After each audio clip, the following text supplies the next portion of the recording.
বাড়িতে তৈরি কালাকাঁদ খেতে কে না ভালোবাসে, কিন্তু প্রয়োজনীয় জিনিসের অভাব আর খাটুনির ভয়ে আমরা বাড়িতে কালাকাঁদ বানাতেই চাই না। তবে আজকে দেখাবো বাড়িতে থাকা কিছু অল্প জিনিস দিয়ে আর খুব কম সময়ের মধ্যে কালাকাঁদ তৈরি করা। বাড়িতে দুধ থাকলেই হবে। 500 মতো দুধ নিয়েছিলাম। যখন দুধটা ফুটছে তার মধ্যে লেবু দিয়ে ছানা কেটে নিয়েছিলাম। এরপর ছানাটা একটা ছাঁকনির মধ্যে খুব ভালো করে জল ঝরিয়ে নিতে হবে। এরপরে একটা পরিষ্কার থালার উপরে একটু ঘি নিয়ে সেই ছানাটাকে খুব ভালো করে মথে নিতে হবে।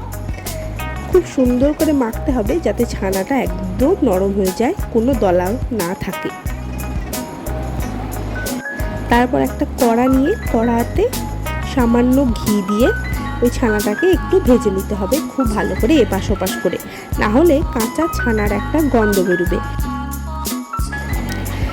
এরপরে ওই ছানার মধ্যে কিছুটা গুঁড়ো দুধ মিশিয়ে আবার খুব ভালোভাবে ভেজে নিতে হবে। ভীষণ ভালোভাবে ছানাটাকে ভাজতে হবে।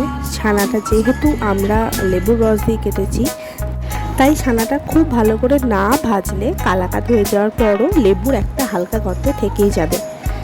তাই হালকা আছে খুব সুন্দর করে ছানাটাকে ভেজে নেব আমরা। এরপর দিয়ে দেবো পরিমাণ মতো চিনি। এখানে কেউ যদি বাড়িতে পাটালি বা গুড় থাকলে সেটাও ইউজ করতে পারো, তাহলে টেক্সচারটাও একটা লাল রঙের আসবে আর খেতে তো সুস্বাদু হবেই, সেটা আর বলার কথা রাখে না। চিনির থেকে গুড়ের তৈরি খাবারই, বিশেষত মিষ্টি, খুব টেস্টি হয়।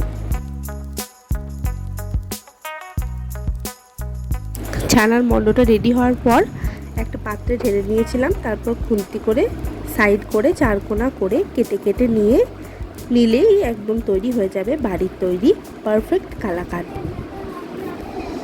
এটাকে গরম গরমও সার্ভ করতে পারো বা ফ্রিজে রেখে আধ ঘন্টা পর ঠান্ডা বের করে খেলেও খুব দারুণ লাগে। কালাকাঁদের ওপরে আমি শুধুমাত্র কিশমিশ দিয়েছিলাম, চাইলে পেস্তা, আখরোট, কাজু বাদাম অনেক রকম দিয়ে সার্ভ করা যেতে পারে। আশা করি আমার বাড়িতে বানানো এই মিষ্টি সকলের ভালো লেগেছে।